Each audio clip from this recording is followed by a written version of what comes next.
Ladies and gentlemen, welcome back to another episode of Just Another Talk. On this episode, we're going to be reacting to the Minnesota fraud empire is falling.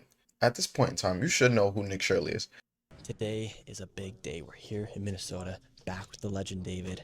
Today's a big day because today here in Minnesota, over 10 people are being charged for fraud that they have committed here inside the state of Minnesota. And a few Uh-huh. of these people are being charged with autism and daycare childcare Autism. fraud. Oh, okay. Over $40 million in autism fraud. And one of the main ladies in the video that me and David made, she has been caught with over $4 million. Her last year her daycare received $3.67 million. And now Damn. she has been criminally charged for child care fraud here inside the state of Minnesota. And this is some of the highest amount of fraud that's ever been She looks like a he, but I'm not judging. I'm just saying. It just.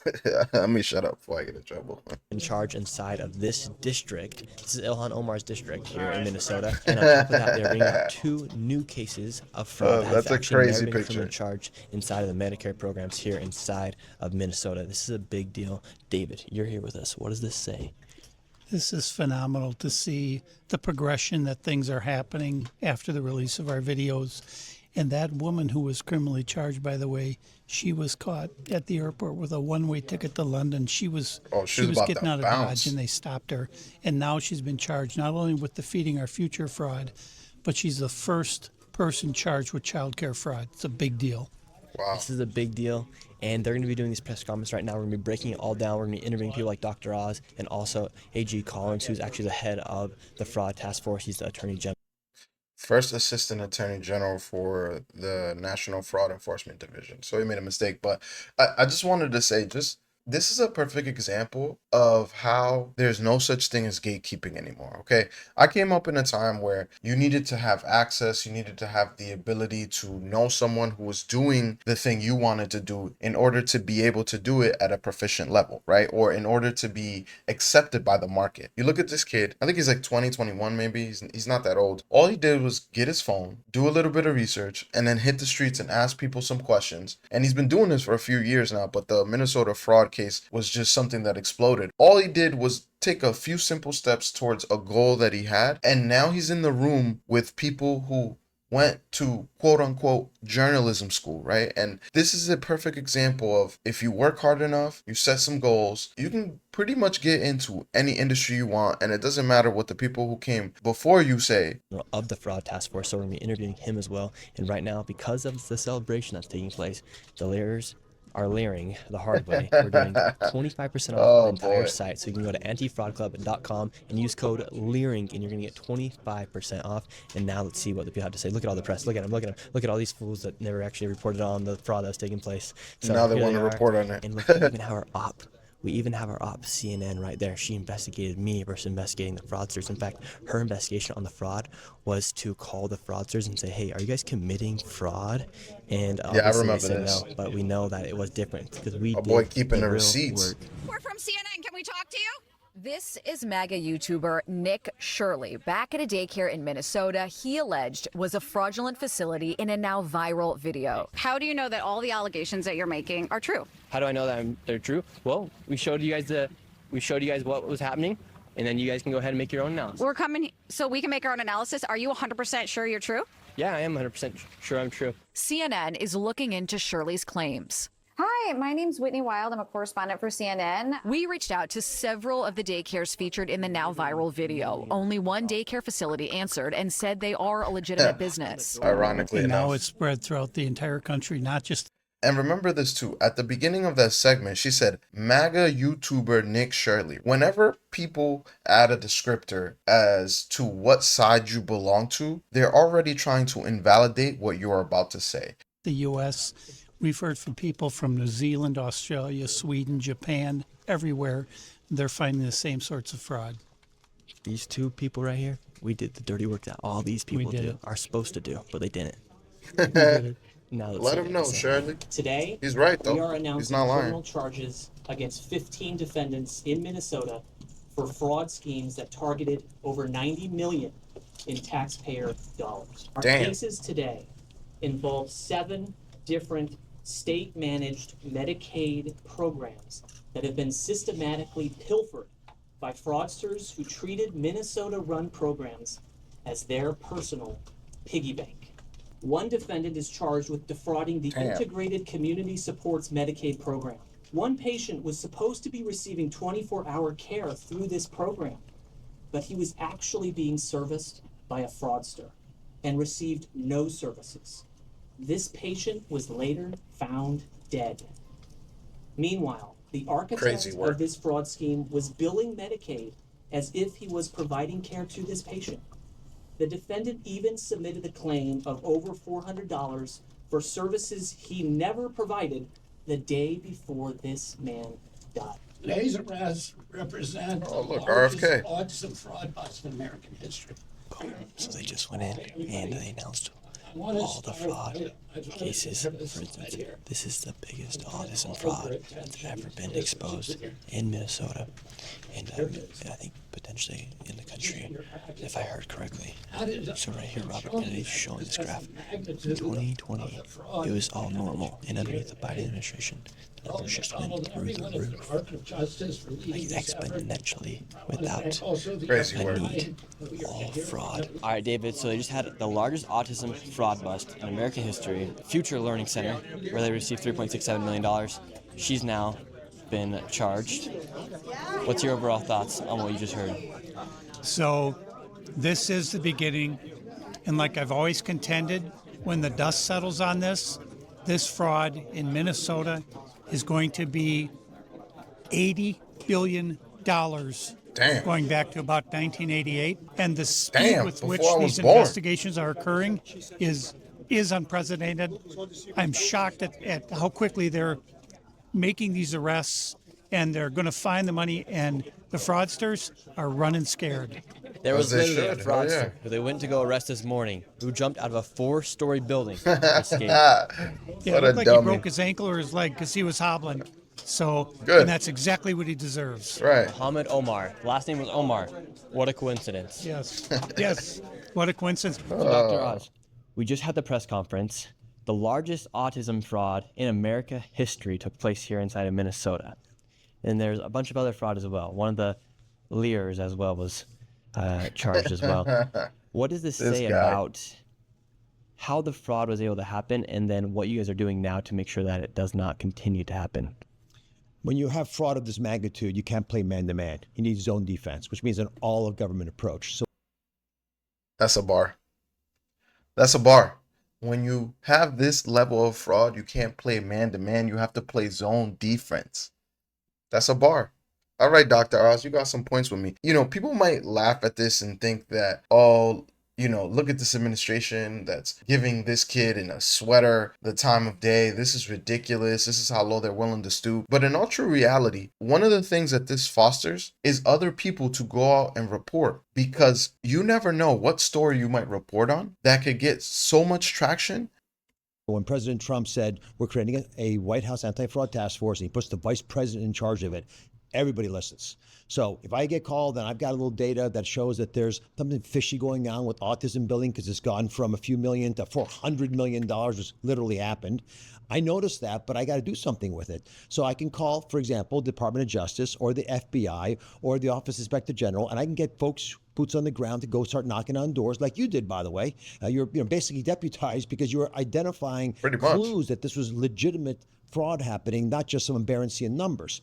And then you have Treasury involved because they can do forensic accounting and say, you know what, these lowlifes who are stealing money, they're bad. But what about the folks above them? The people who create the shell companies that hide the funds, they take it overseas, Go fund after terrorist everybody. organizations. Who knows? You don't actually know the answer to these questions because you don't know where the money's going. But people who are sophisticated enough to defraud this government are often not from America.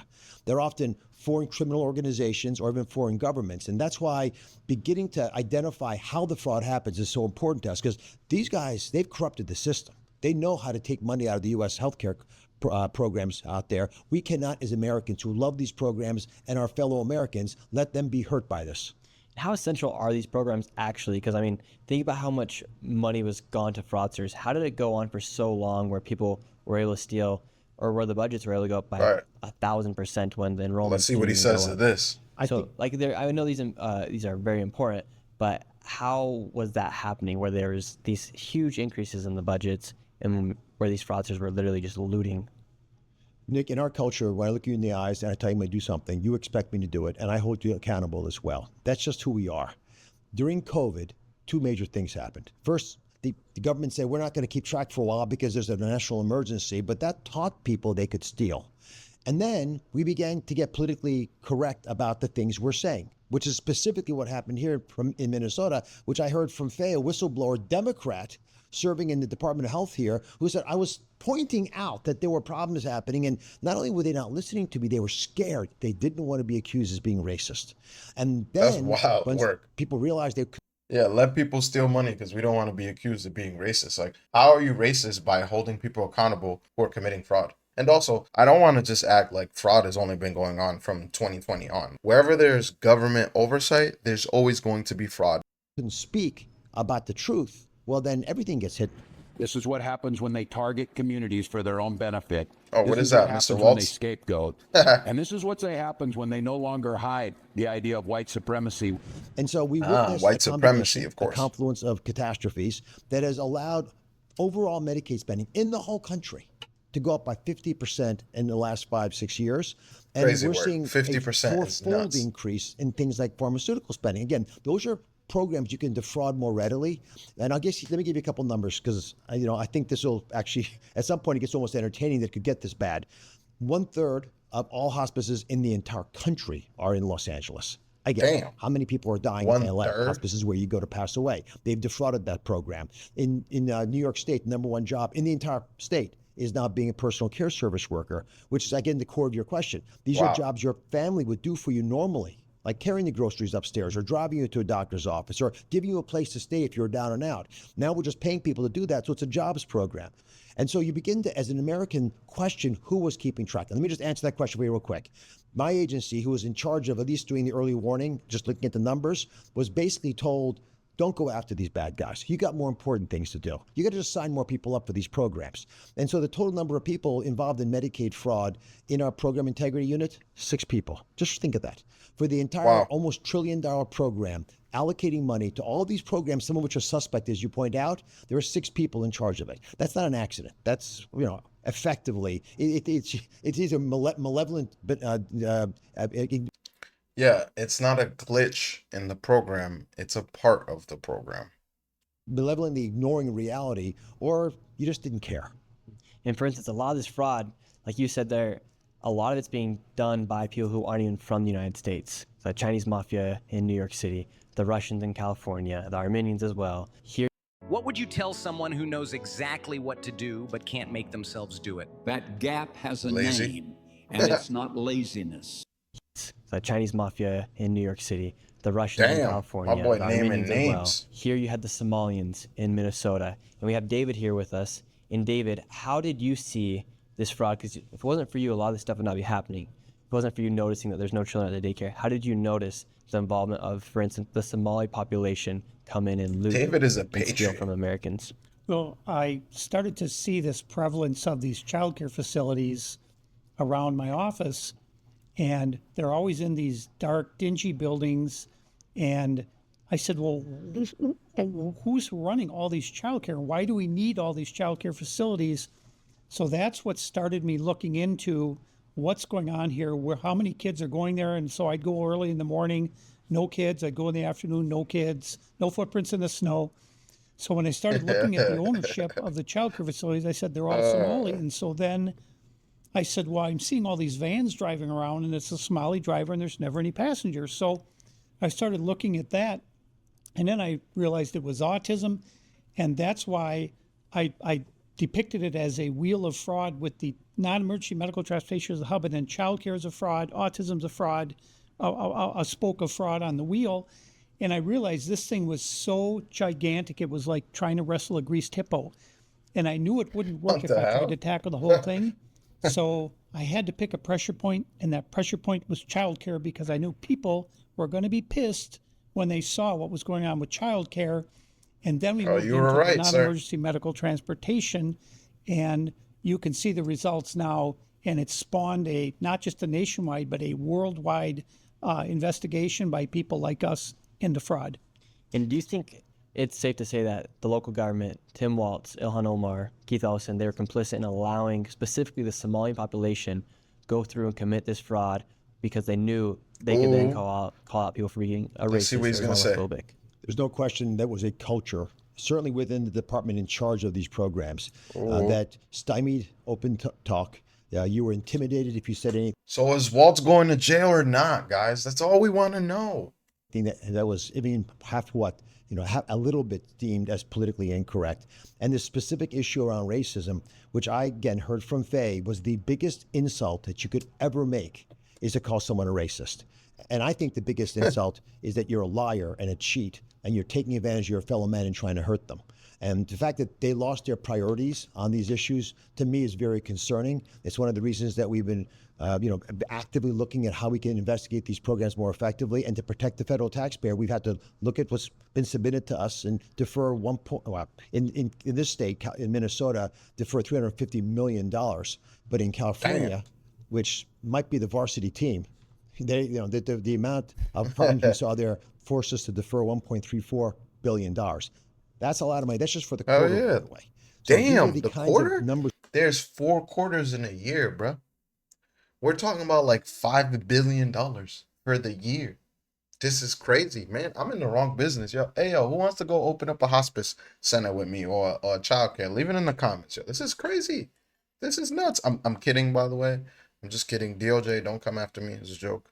We're talking about. Can I just give you an affordability nexus here, just to sort of put in everyone's mind? Because a lot of people watching now, I hope, are working their tails off with the belief that one day, when they get to age 65, they could retire and enjoy the bountiful benefits of Medicare. No, I know that's never going to happen. Beautiful safety net system, crown jewel of our program, that will help you through all your healthcare expenses when you're getting to the retirement age.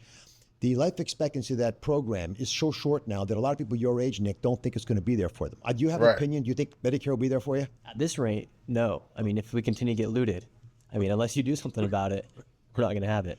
And also, one other thing I wanted to mention that I kind of just thought about, I believe some of these folks should be held accountable, specifically the governor, Tim Walz, and Ilhan Omar. And I know a lot of people have a bone to pick with them, but to be honest, anybody, I don't care if you're Republican or Democrat, throw them in the gulag. Listen, we need to open up a jail in North Korea or something. Bring North Korea into NATO and have them be the jail state. They're pretty good at keeping people locked up. I'm going to make this commitment because I've run these numbers. If we can take out the fraud from Medicare, just the Medicare, not the whole $100 billion of fraud we think exists, but just the Medicare, we will double the life expectancy of the Medicare Trust Fund. That's the part of your paycheck that you pay how much longer every is that, month though? or every week towards making sure that you have Medicare coverage for the country.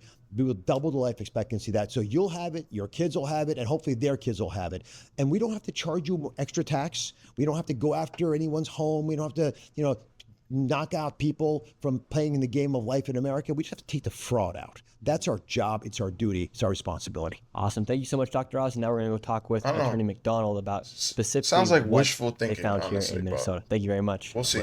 The fraud here in Minnesota has been going on for so long, for so many years, and today, finally, these fraudsters have been held accountable. What exactly did you guys get these fraudsters on? Today is we've announced charges against 15 fraudsters here in Minnesota who were defrauding 7 different programs, Medicaid programs, and also a child care funding program here in the state of Minnesota.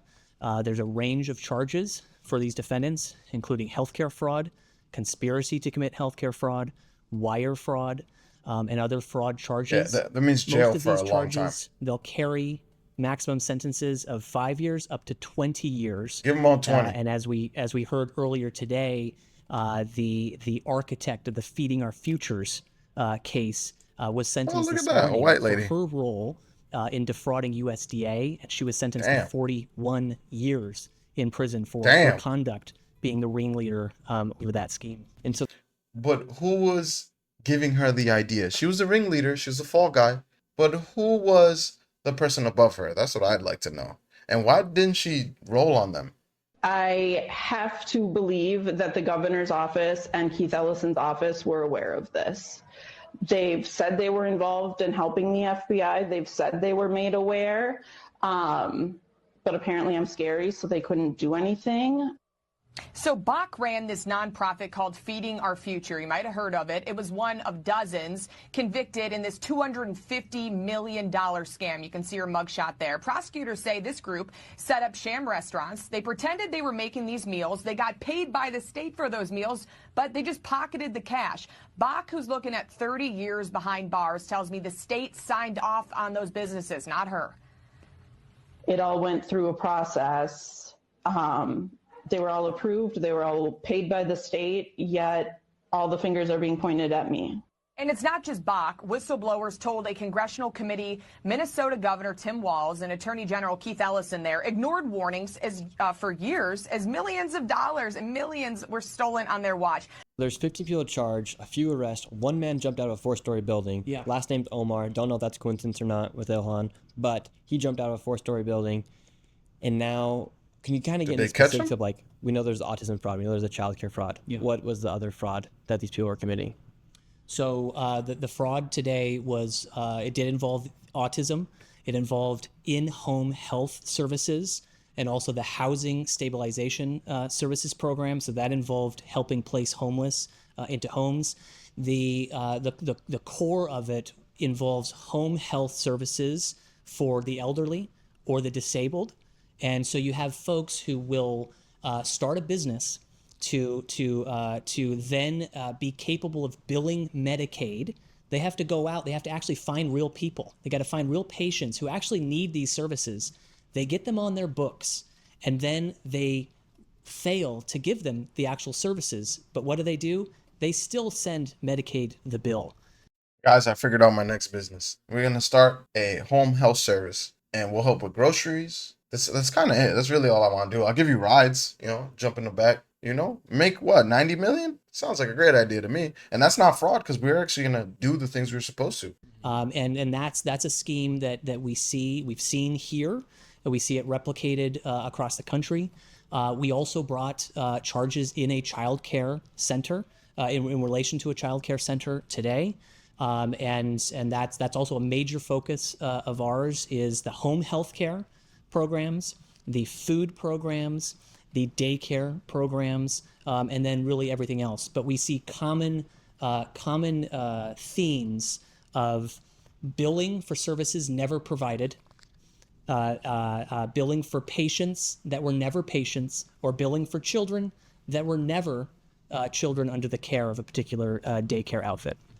I think something that's powerful about today is you're seeing actual synergy between a citizen like myself who went and exposed the fraud, and then the government coming in and stepping in. Because I think a lot of people feel like, oh, I can only do so much. Like, I'm just watching the news. What can I actually do? But you can actually go out and make a difference, and then the government can actually go in and do the prosecution. I had no idea when I went and made that video that all this would happen, but the government was watching because it is our tax dollars I was getting stolen. And then I think like there's a beautiful synergy happening right now inside the country, and I hope this gives people more hope to actually go out and make a difference in the communities. It will, have that trust that, okay, if we see something, if we see a random daycare with no children, let's say something, and now let's have that faith that our government will go in and do the prosecution. But also, it's a fine line too, because you don't just want people blaming people for things that actually aren't happening. So there's that too, because you could waste a lot of time saying somebody's doing something wrong, and then it turns out that they're not doing something wrong. Go do the investigation as well. Yeah, that's exactly right. I'm an assistant attorney general, but I'm just a guy like you. I watched your videos with my kids, and they thought they were great. Yeah, that's so crazy. That to really solve this problem, it requires everybody to come together and say enough is enough. And so your work, the work of the agents, the prosecutors, everyone. This should not be a controversial issue. That it's something that we need to solve. It really shouldn't be. So right. I encourage and I commend you for doing this work and for highlighting certain things. And I invite anyone else to also jump into the game there and help us figure out what fraud is occurring, and then we could run with investigating it and trying to bring it to fruition. Because every case requires documents, it requires witnesses, it requires live bodies to actually testify to what requires. Because every case requires documents, it requires witnesses. It requires live bodies to actually testify to what has happened here, whether something happened or didn't happen. We rely on people in the community to be those voices for us at trial, for instance. We need everybody to be reporting what they see, so that we can try our best to root out this fraud and do it better than we've done it. Yeah, I think it's important for people to realize that we don't work for you, you work for us. We do. And it's our responsibility Ours. to go out and actually make a difference and then have you guys do the work for us. And I think that's what we're seeing. I hope this encourages other people to realize that and see that you can make a difference inside of your own community. Yeah, and I'll tell you, from my perspective, your words about us working for you, that's exactly what we are. We are public servants. Who do we work for? We work for the public. We don't work for us. We don't work for our own egos or our own desires. We want earnestly to be able to do what's right for the American people and to restore hope, restore joy for victims of fraud. And the justice system. Justice is such a beautiful word, if done right. And it's an honor for me to be in this role, to be able to step into this seat and to really work hard for the American people. It's an honor for me to sit in this seat. I hear from all kinds of people who are so disturbed by the fraud, and I'm at the front of the line. I feel the exact same way. And we have a historic opportunity to do something about it. And I can guarantee you I will do my absolute best shot to do something about it. And your last message to all the fraudsters. Yeah, my message to the fraudsters, I said it earlier today. Eat, drink, and be merry today, because your days of frolicking and freedom are coming to an end. We're going to do everything that we can to find you.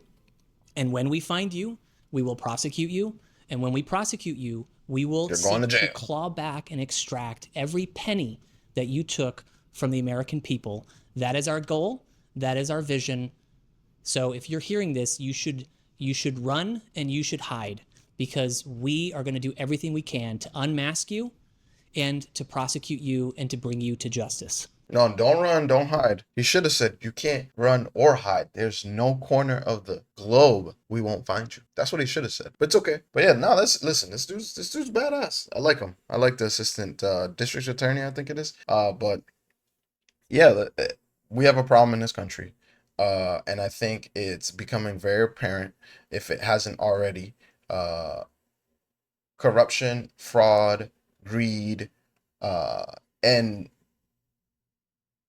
overall negligence as well is a problem, and it needs to be solved. And I think the way to solve it is to hold people accountable. Like I said earlier in the episode, I want all levels to be held accountable. Don't just get the guys who run the LLC. Don't get the guys who just opened the LLC. Don't get the guys who were paid from the checks. Get them all. All right, everybody. If you worked in the department that was looking through fraud and you missed fraud, get fired. Maybe you don't get criminal charges, but get fired. Things need to happen, because if not, it's going to continue. And as far as my opinion on it, these words are very nice. They're amazing, but I genuinely don't think that the fraud, corruption, and the negligence will ever go away completely. It'd be nice to think that way, but I just don't think it's possible. I think there's too much of it. Our government's too big. It will require a radical leader like a Bukele in El Salvador to do that. And it will require a radical leader like Bukele in El Salvador to completely clean out corruption. And the amount of pushback he would get would probably cause some kind of civil unrest, because the people who are committing these crimes or are part of them are not going to go quietly, and they're going to fuss and fight. So, guys, I want to know what you think in the comments. No. Guys, I want to know what you think of the episode. Did you enjoy it? If you did, make sure you like, share, subscribe, and until next time.